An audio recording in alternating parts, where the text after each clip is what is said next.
Abusia, your mom craba about Hinkan TV. Senior Abribia no. Your first time and now I like and now subscribe. Now I share their mind.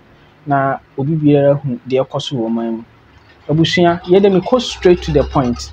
We hear quick news bi na me dey ma. Encheye na your friends afia licky soup. Oba bonten e be kan sim bibre e fa ni manager ho.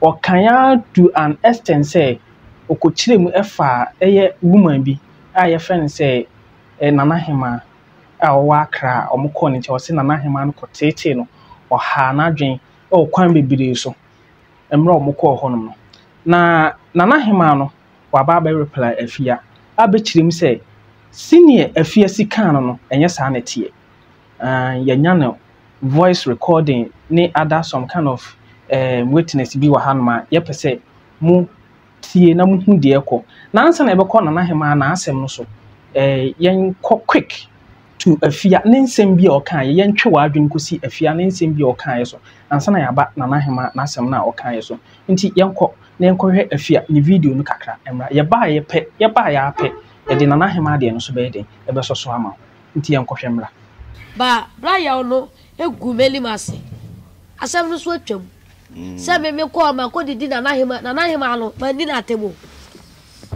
asem ni na le se Nana no ka che me se o de me ko nkran ho na ye ko na ma oba ye ko de me ko ma me bi wo wa twele nim de nkran bi sa we Nana Hema we ni picture bo hu na no mu se Nana Hema oni bi di nko me ka se na oil dani esi ne table so ntimi ni so ye nyam sum ni nti oni mi di nkomo ka mama ba die na mepe be boa me se mebre nkomo na setie ne o ana m ka chense me sumi yamwa pa ti so ba boa me dia Awurade nshira no o man so de ne chance na wase salai nyina de be mama ba fie e kan de me ka sa wa use ni dam oyo na be de sa me ma me kuma bi na perfect days wa wu na mo de sayade holy oil anointing oil is anointing oil ni so mi say wa nyame ni pa bi na maba le fie o nyame di to one me kasa de ne komodie na mi steady enti sa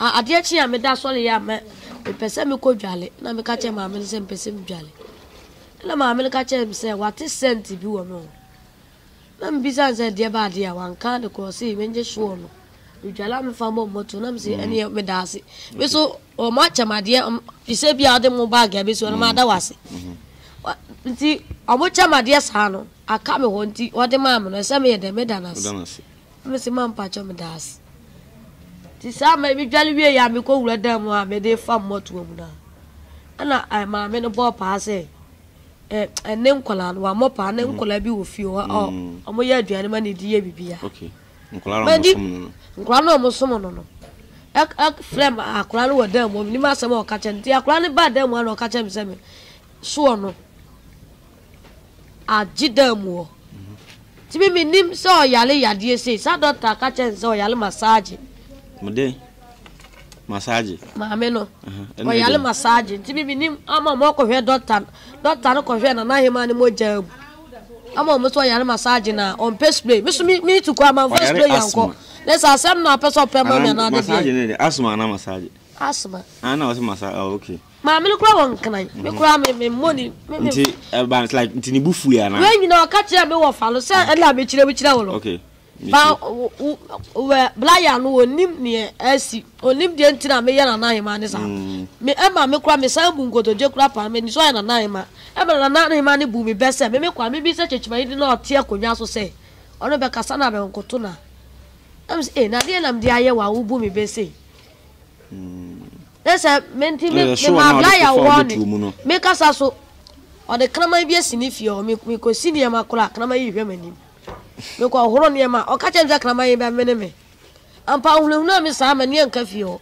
kra do kura mi di kura na mani nje krama yi hwe manim nse bi a krama no so kom e krama kitu aso krama kese na wudi ni wantwa bi an krama so be hwe wani me bi slolo ela krama ne hwe manim ti mi hata ne ma kura krama ne oni me sa me so me ye ho no ma be wula fie o ti kada no mi dwana ba chechiman ena bla ya so mi so mpere ma me nko na me konfa me nko mabusuafo fie na me mfiri wo bi fie na obi abetete me ade a me mpene se obejojo mi ujojo mi amidonya me kasa ho ta na wiase akopim se na akwosha adaka mu because onya dia onya mela me nya mele abusua me da wase ese onya abotre eko ya akwa aba isan se minim se wahwe de ekoso nyina but na epese wo ye twe adwen si bibi so very quick yenko hwe na hema onso ne reply a odi ma afia a obi chiri mi se di afia keka ye no enye sa na tie onso ne reply yenko tie na emra ye ba de wo hono ye de beto aso omu ba first one omu bedure ye na ente program na enye that date no before then let me start from here. Kolani kind of me started some senior kolani ska. Me say pedai na me man. One of the Kevin Taylor came in by saying that me I saw the video from Kevin Taylor. Nam Kevin Taylor so nam started to me wabi. In one Kevin Taylor did 1,000 baht, 1,000 Ghana cedis buy first. And I'm yes, so okay. Manager ne me back. Na me yes say yeah. They say 1,000 na Kevin Taylor there, but what they had then so mama. Me they had the business registration because I no see and fine and I'm so okay. And me mesa ne girl akwala no me ntare hye munye. Okay. Iti mesa ni ska ti mesa ni sika na ma omu nyina ko omu ba ma ni me yeyi ma akwala na nkasa. Okay. And akwala ne da ma si. I think I sent it again. Iti no trenu na yes omu nya chance na na ma. Okay. Iti na omu busu omu pedan a me rent dan ama akwala no. Yes. So I'm bedroom Akran.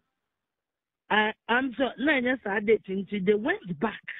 Okay. It's on their way, no, and they had a call said they have to come back again. Okay. There's some could be an ano. There's some come back the next day. Yes, and I'm bedroom Akra.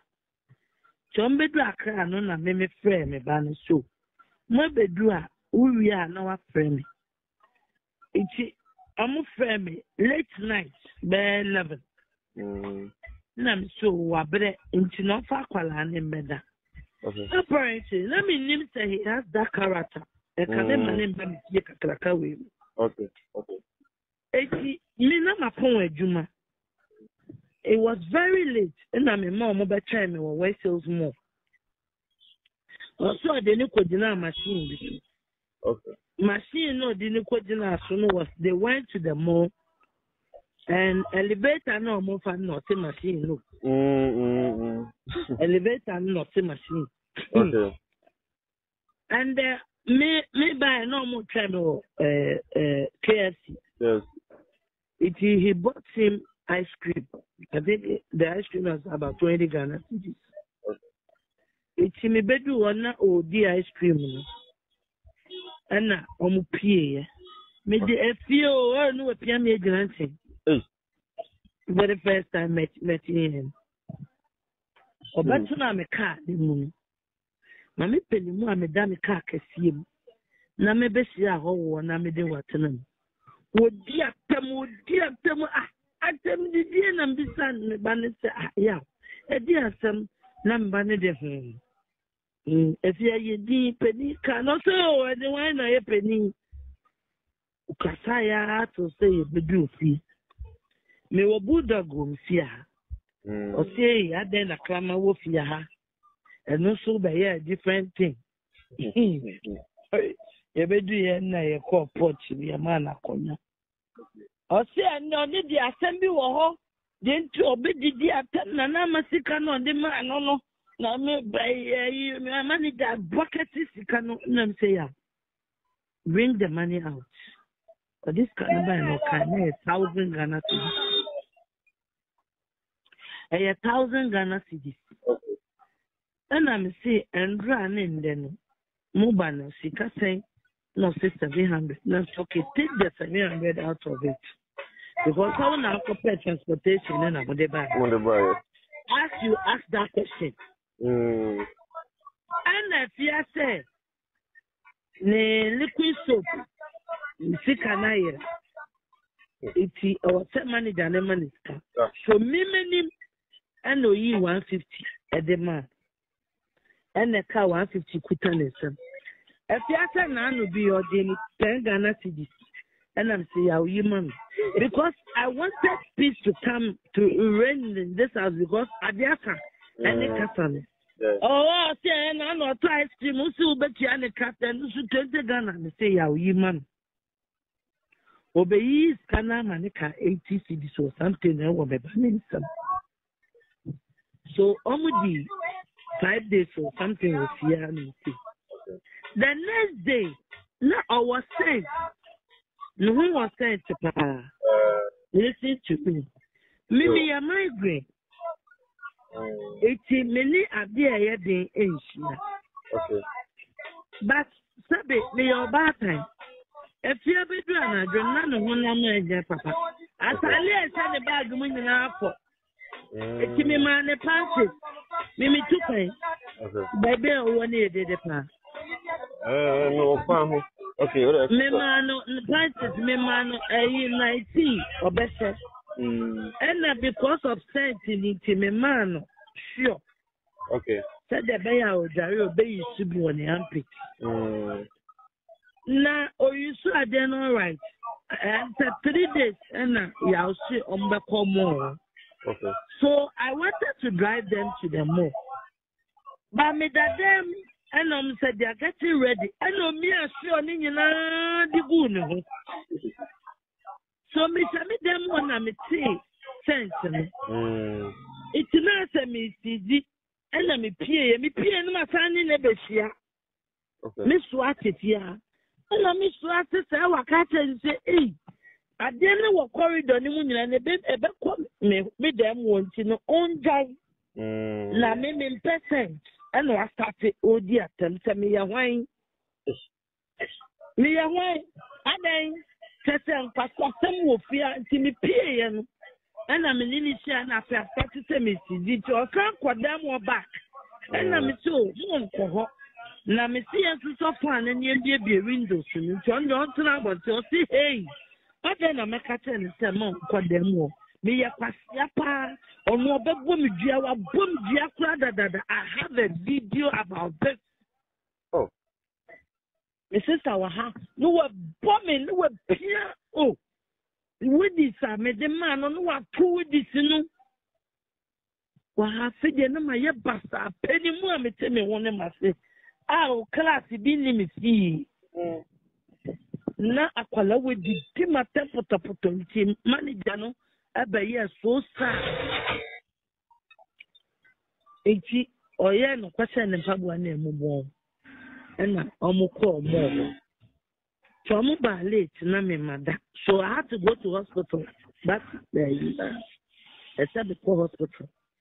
So omo ba na mada. The next day me ma hu nenim because last me da so yawe. Eti 2 days later me money now be an in fine because of the way did him at Obia Miss Woman, no be an in the sorry, no money be an no did you not a Valanda Lucy. It's after 2 days, and a woman, no, besides, I know what to say, man, besides, I send you. It's in the new minute, and no cocache, and the manager said, O moment pabetro.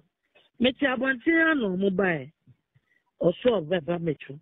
Obi a bepa mi cho asin meka yo baby ade opa fa anko puso mi nsa obu di so mi nsa mi wo police for kwasi asam me de wo mi ti wo ye kwasi apa me no start wa han mi say nti ante na that the first happy and the manager say ye ono de on tena wona sa tem mi papa ne mbeto so it's mama. Yeah, no money lorry fair. Oh. And I miss I kind 500 CDs. I say, Jenna Mufan fucking. It's not me expect we an interview and the reason I called you. We an interview now, the manager, not them. I was expecting so that say she should stop it. But you are not doing it. Now, stop now, on stop. As a on your no, you shout him so that Obe will say. I did be a oye be a and yet, and no, yeah, they are not manager, no so what did I make? So I didn't like the interview. And most of Okata or him, that should tell you it's a penny move. It is that was where my business was correcting. Or you should even contact the manager and ask him he said, hey, who is the queen mother and what happened there? But my point here is that I was not happy about it at all. Sorry, at all, because Sabi Obia what to do what koshe kwandi into the non koshe what you say. So you I am fine say. And now Sakatan say on cancer Cavitella will not come and do it again. Cavitella, I mean the papa and what traditional cousin. He will not come and do it again. Because look at the platform they had.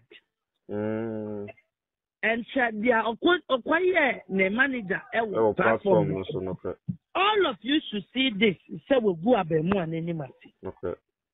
It's when you interview him and he's bringing an insult. Me I say I'm pedine, na me high and farman. So on one kata to me manager ne ko pedine. No my friend me. No I can say pe. It is coming sick and coming and I come jima. Look at the little I did for him here in my house. Look at the insult he gave it to me in my house. Look at the insult she gave it to me in my house. I never me unipa be akeko. It's winning a interview now. Oh, the manager not no but say, hey, stop it. It's not good because who want a family house? It's over piano. Someone yet a bit of the baby wow solid coin. I will cry now about interview. No, commit to me. Who done it? I have someone interview. I'm so on the miss I am the witness about that money. It was just $1,000. The money was sent into my house here. I ordered me bano say, yeah, farmer. Now some finance my mom transport mama de ko. And me kura me papa kwatem did me or bon sama me ye, mammy water me ye, me wa bomb pa. Look at all these things. Yes. So I didn't like your interview at all. That's why I looked for your number to call you. Say, "Mo ye na interview na ODD manager na temna mo tiano." But Osaka Chane said, "Oh, when you Kevin Taylor, because no, that was wrong. If this Kevin Taylor will come in at all, now Osaka Chane said, I'm preparing for near company manager." No, Kevin Taylor, no, I didn't like your interview. That's why I called you. That's yes. So that's it. That's okay. Yeah. Okay. So later, when? Abusia, not just say dear Conono, both side. Inti utie no na wa compare. Osha, no cre. Nana hima e kano cre no. Ana se eye afia e na e kano cre no. Wa adwen kire wo say. Okay, me gidi say utie both side of the story no. What decided? Na we a quick news e na e de brawo, but Nyankopon boa nana hima ye be friend in live on studio.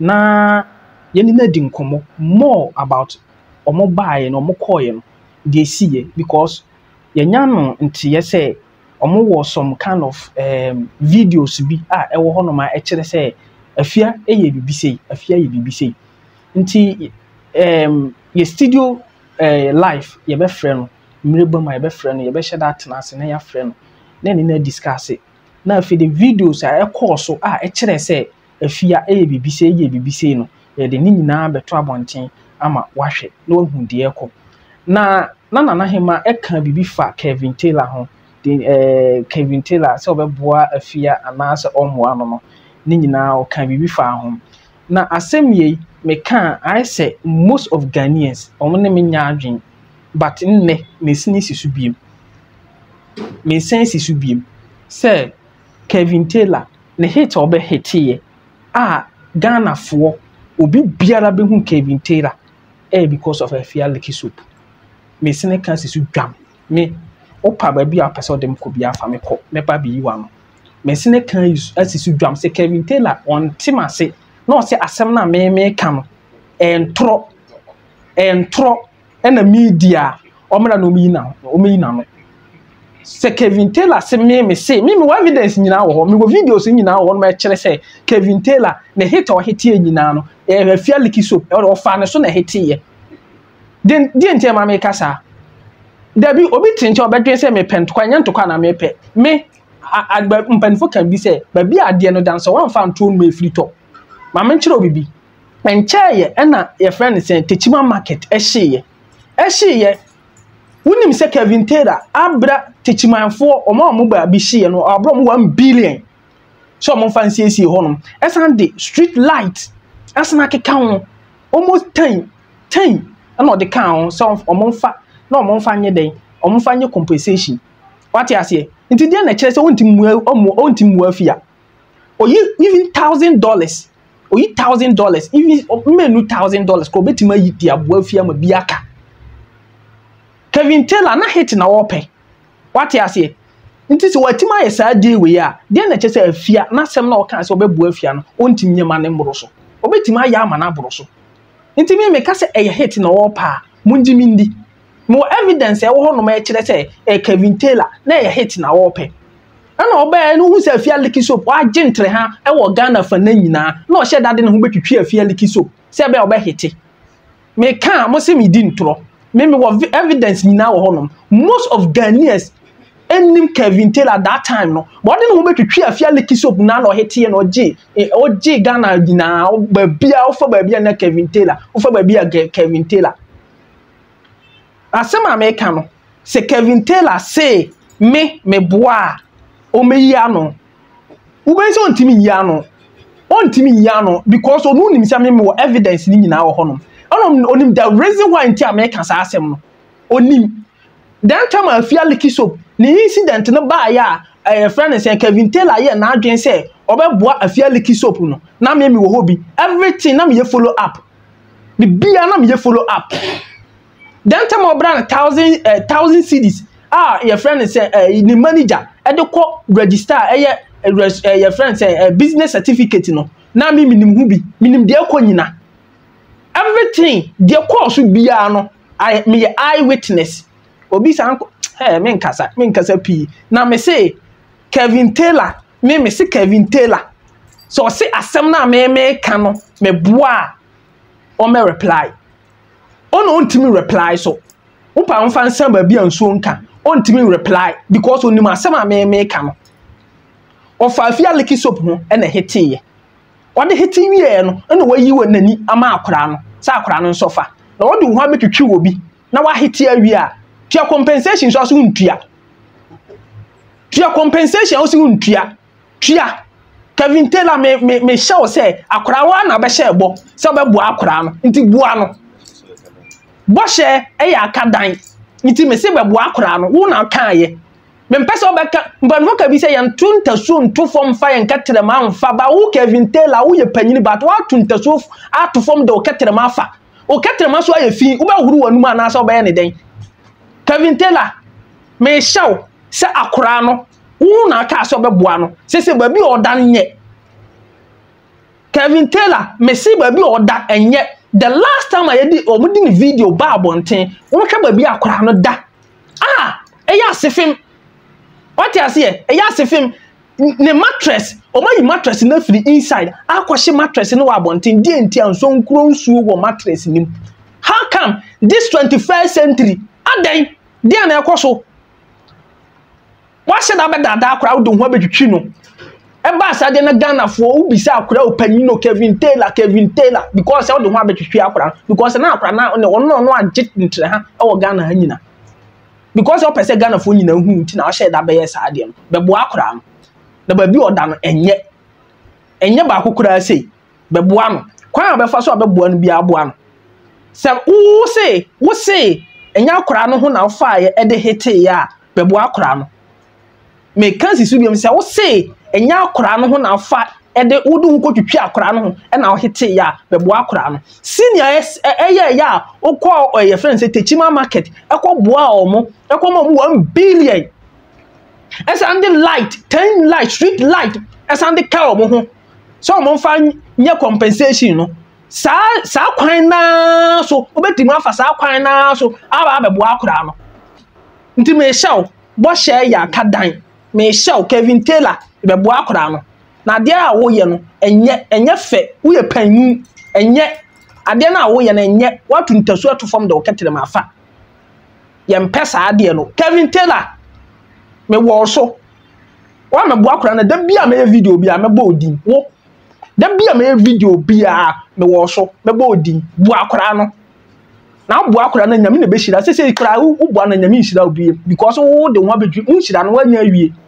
wo de ho ahye da twitwi akora na wa hete me kan Ghana for say omo nte ase me kan bibia me kan esan say Kevin Taylor o de ho twitwi akora na o hete ye me kan omo say me boa me evidence no wo ho everything bibia everything in toto e wo ho no ti Kevin Taylor adwen say me boa omra me reply no be reply am the evidence na e kire say o hyeda no betwitwi akora no e na hete ye no me di ni nyina be ba bonten everything me show ni nyina out ama obi biara hu bullshit that be ampo ade na bullshit me di see ya abusia me da wasese wo share ye na subscribe ye na like ye enyami shira ye do wo ka ho bi na build the platform what you say enyam mo anke ndu ba bi ye duri nyami shira ade biara wo hwehwe e wasase so Yankopon emfa misi wani this year enko ending no na won saka eye dwumade ye di eye obi ena ta yachi ena edi sa dwumade abedu empempenso we enyo bi biara say day by day enterprise mo ye so superb ukọ ho no ma den na wo pe say fa washing powder ana say seminar ye di dware ana say di senior forget anche afia liquid soap ni nyina on be supply day by day omo ye je den na wo pa wunya ne honom eye friends say kwea na eye omu ana eye mosquito spray ana seso kuntontom diapers eye pad no mpanifo de ne nkora de nyina omo wo bi wo honom pad unim pad kora na America no mpanifo de ne nkora de nyina omo wo bi wo on se akora bi wo honom wo du be 10 years no wa menstruate sebi mo kafro se me ka masem bi on ma 10 years 5 years no menstruate sa pad no omo de bona simple ebe twa simple this wa be du ni mpanimfie so ansa na wa den wasena menstruate ato aso bibiara de na wo pe pad so a mpanifo bo nkora bo onse panyi bi on ma ne to ase ne me ka no mote ase ne to ase sa pad no okọ day by day a on benya bi ama de wo pe biara bra day by day you get it opanyini me da wase obusua me da wase se mo hwe me ye besina hia ye besina to ayen komo twetwe so me da wase mo ma ba